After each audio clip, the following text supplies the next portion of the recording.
अस्सलाम वालेकुम मेरे समझदार पाकिस्तानियों। मेरा नाम रेहान तारिक है और आप मेरा यूट्यूब चैनल और फेसबुक पेज देख रहे हैं। करोड़ दरूद आका दो जहां नबी मेहरबान मोहम्मद मुस्तफ़ा सल्लल्लाहु अलैहि वसल्लम पर।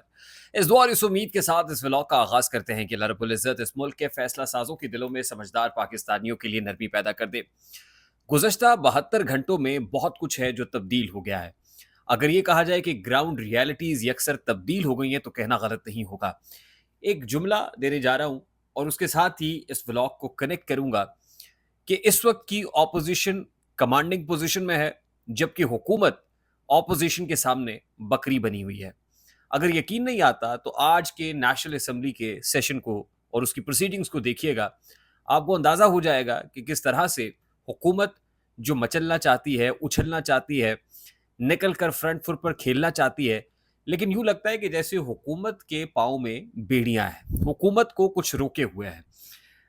वो क्या है जो रोके हुए है और हुकूमत इस तरह से डिफेंसिव पोजीशन पे क्यों है, इस सारे मामले का अहाता करने की कोशिश करेंगे, लेकिन उससे पहले ज़रा मैं क्विक रिकैप देना चाहता हूँ कि इन 72 घंटों में हुआ क्या है। पाकिस्तान तहरीक-ए-इंसाफ ने जलसा किया संगजानी के मकाम पर। उस जलसे के बाद जिस अंदाज में पहले भी रियासती मशीनरी का इस्तेमाल किया गया और उस जलसे पे जैसे क्रैकडाउन हुआ और अगले ही रोज़ पार्लियामेंटेरियंस की गिरफ्तारियां हुई, गिरफ्तारियां भी इस अंदाज में हुई कि नेशनल असेंबली पार्लियामान की सैंक्टिटी को मजरू किया गया, शमें गुल की गई, लोगों को पकड़ा गया और फिर जेलों में डाल दिया गया। लेकिन उसी रात अली अमीन गंडापुर जो चीफ मिनिस्टर केपी के हैं, उनसे मुतालिक कुछ लोगों ने अफवाहों का बाजार गर्म किया, कयास आराइयाँ हुई, लोगों ने रूमर्स देना शुरू की। इस तरह की खबरें आ रही थी, लेकिन हम भी इन खबरों की तस्दीक और तौसीक नहीं कर रहे थे। हम कह रहे थे कि रिपोर्ट हो रहा है, हम ये नहीं कह रहे थे कि ऐसा हुआ है। अली अमीन गंडापुर साहब से मुतालिक ये कहा गया जी कि उनका सॉफ्टवेयर अपडेट हो गया है।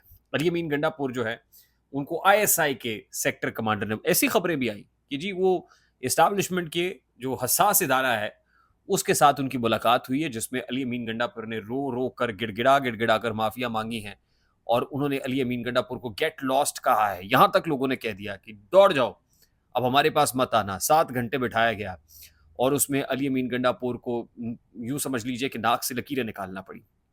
उसके बाद गंडापुर साहब अ, वापस पेशावर की जानिब आए, तो यूं लगा कि जैसे वो कोई आवाम से खिताब करेंगे या वीडियो मैसेज इशू करेंगे, कुछ भी नहीं हुआ।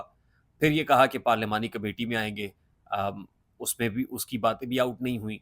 फिर कहा कि केपी असम्बली में होंगे, केपी असम्बली में नहीं आए।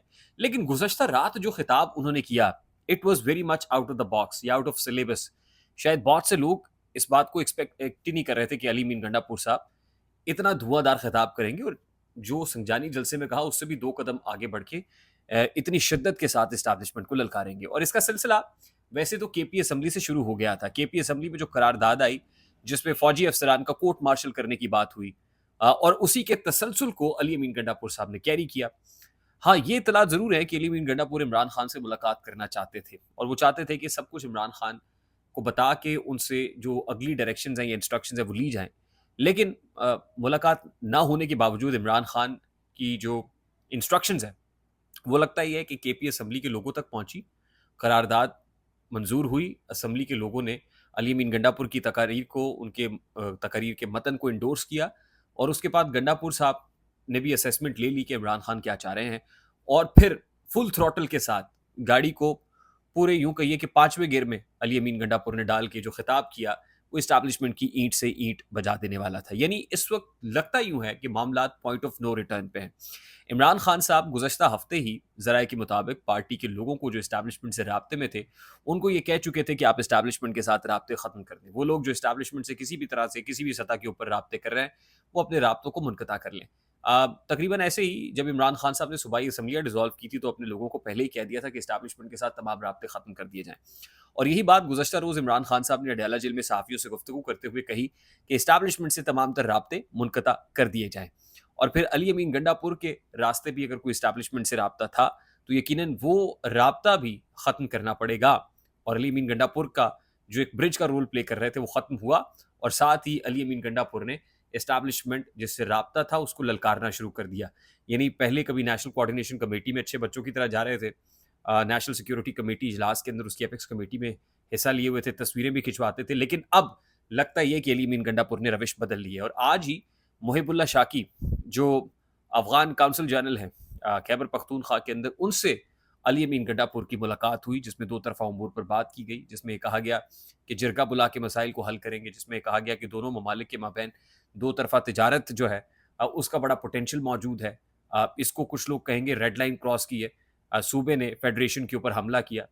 لیکن گزشتہ روز علی امین گنڈاپور نے کہا تھا نا، اس کے بعد ریاست نے رسپونڈ کیسے کیا؟ ابھی تک وہ رسپانس جو بڑکوں کی صورت میں ہوتا ہے تاکہ وہ بڑکے بھی آج نیشنل اسمبلی کے اندر دکھائی نہیں تھی. یوں لگ رہا ہے کہ جیسے سردار ایاز صادق صاحب پروڈکشن آرڈرز جاری کر رہے ہیں لوگوں کے، وہ باہم شیر و شکر ہو رہے ہیں، وہ پیچھے چلے جا رہے ہیں. خواجہ آصف بہت کچھ کہنا چاہتے ہیں لیکن کہہ نہیں پا رہے ہیں. اور دوسری طرف سے آج ہی جو کام مولانا فضل الرحمان صاحب نے کیا ہے، ان لوگوں کے اندازے بھی بالکل غلط ثابت ہوئے ہیں جو یہ سمجھ رہے تھے کہ جمعیت علماء اسلام فی یا مولانا فضل الرحمان صاحب، اور پھر حکومت یہ پوز کر رہی تھی کہ مولانا تو ہمارے آدمی ہیں. تو آج مولانا نے بڑا کلیئر سٹانس کے ساتھ یہ بتا دیا ہے کہ وہ ایکسٹینشن جوڈیشری میں قاضی کی ہو، وہ extension chief of the army staff کی ہو، وہ ایکسٹینشن کسی بیوروکریٹ کی ہو، وہ کسی بھی ایکسٹینشن کے حامی نہیں ہے. لوگوں کو اداروں کے سربراہان کو اپنی ایکسٹینشن کی پڑی ہوئی ہے، ملک کی کسی کو کوئی فکر نہیں ہے. اور انہوں نے کہہ دیا ہے کہ وہ اس طرح کی کسی بھی ایکسٹینشن کو سپورٹ نہیں کرتے، اور جو بھی آئینی ترامیم اگر ہونی ہے تو اپوزیشن کے ساتھ مشاورت سے کی جائیں. اور ظاہر ہے اپوزیشن اس وقت کون ہے؟ لارجسٹ اپوزیشن تحریک انصاف ہے، اور وہ قطعی یہ نہیں چاہتے کہ جسٹس قاضی فائز عیسیٰ کو ایکسٹینشن دی جائے. وہ تو اس کو جوڈیشل کو قرار دے رہے ہیں. تو اس انداز سے لگتا ہے. اور پھر آج ہی ایک لیٹر جمعیت علماء اسلام نے ایک یوں کہہ لیجئے کہ پارلیمانی جو ایڈوائزری ہے وہ جاری کر دی ہے، اور اس میں جمعیت علماء اسلام فے کے تمام تر پارلیمنٹیرینز کو باقاعدہ طور پر یہ انسٹرکشنز، خاص طور پہ سینیٹرز کو یہ انسٹرکشنز واضح کر دی ہیں کہ آپ نے پارٹی پالیسی کو ملحوظ خاطر رکھنا ہے. ابھی تک پارٹی نے اس حوالے سے کوئی انسٹرکشنز نہیں دی کہ ترمیم آتی ہیں تو آپ نے کیا کرنا ہے. تو اس لیے کسی قسم کی بھی جو ترمیم ہے، اگر اس پہ آپ اپنی کو ذاتی انداز میں کرتے ہیں تو آپ آرٹیکل 63 کی خلاف ورزی کریں گے. یعنی مولانا فضل الرحمان نے جو آج خطاب کیا، that is very much clear. ذرا یہ بتا رہے ہیں کہ 3-4 روز پہلے بھی ان سے حکومتی شخصیات نے ملاقاتیں کی. مولانا فضل الرحمان حامی نہیں بھر رہے کہ وہ کسی بھی قسم کی آئینی ترمیم کے اندر سپورٹ دیں گے. اور آپ کو یہ بھی بتا دیں کہ اگر مولانا فضل الرحمان نے سپورٹ دے دی ہوتی تو اس ہفتے کی ابتدا میں ہی، جیسے ہم نے آپ کو خبر دی تھی کہ کسی بھی وقت جو ہے حکومت اس طرح کا آئینی ترمیمی پیکج ٹیبل کر سکتی ہے، تو یہ آئینی ترمیمی پیکج کسی بھی وقت ٹیبل ہو جاتا اور مولانا فضل الرحمان کی ڈیو سپورٹ بھی مل جاتی اور پھر وہ ترامیم بھی منظور ہو جاتی. لیکن یہی وجہ ہے کہ حکومت کے صبر کا پیمانہ لبریز ہو رہا ہے. حکومت کو جو کمک چاہیے، جو ریکوائرڈ ہے، وہ نہیں مل رہی ہے. حکومت بیک فٹ پہ ہے، اپوزیشن فرنٹ فٹ پہ ہے، اپوزیشن جارے مزاج ہو گئی ہے. یہ کلائمیکس ہے، اور اس کلائمیکس کے بعد خطرہ ہی خطرہ ہے. یعنی جس نہج پر صورتحال آن پہنچی ہے، اسٹیبلشمنٹ اپنی ظاہر ضد کے اندر رہنا میں، اور وہ یہ سمجھتے ہیں کہ 9th میں کوئی کمپرومائز نہیں، منطقی انجام کو لوگ پہنچیں گے، عمران خان کو چھوڑیں گے نہیں. اسٹیبلشمنٹ اپنی جگہ پر بیٹھی ہوئی ہے. تحریک انصاف خود مذاکرات کے دروازے جو پہلے کہہ رہی تھی کہ فوج اپنا نمائندہ مقرر کرے بات کریں گے، اب وہ دروازے بند کر چکے ہیں، اور وہ بھی بالکل معاملات کو مطلب لیڈر پہ اتنا کلائمیکس کے اوپر لے گئے ہیں، اتنا ایلیویٹ کر گئے ہیں کہ جہاں سے لگتا ہے کہ معاملات پوائنٹ آف نو ریٹرن پہ ہے. تو اب ایسے میں دیکھنا یہ ہے، تحریک انصاف تو رسپونڈ کر رہی ہے، اب دیکھنا یہ کہ اسٹیبلشمنٹ اس سارے عمل پہ کیسے رسپونڈ کرتی ہے. حکومت نے جو رسپونڈ کرنا تھا وہ آج ان کے ایکشن سے نظر آیا ہے کہ وہ تو شیر و شکر ہیں، مفاہمانہ، مصالحانہ چارٹر آف پارلیمنٹ جو ہے اس کی بات کر رہے ہیں، لیکن اسٹیبلشمنٹ کیسے رسپونڈ کرتی ہے، this is yet to be seen. I hope میری بات آپ تک پہنچی ہوگی. اگر پہنچ جائے تو ویڈیو کو لائک اور شیئر کرنا مت بھولیے گا. چینل پہ نئے تو چینل کو سبسکرائب کر لیجیے گا، بیل آئیکن ضرور دبائیے گا. مجھے ریحان طارق کو اجازت دیجیے، اپنا بہت سارا خیال رکھیے گا. السلام علیکم.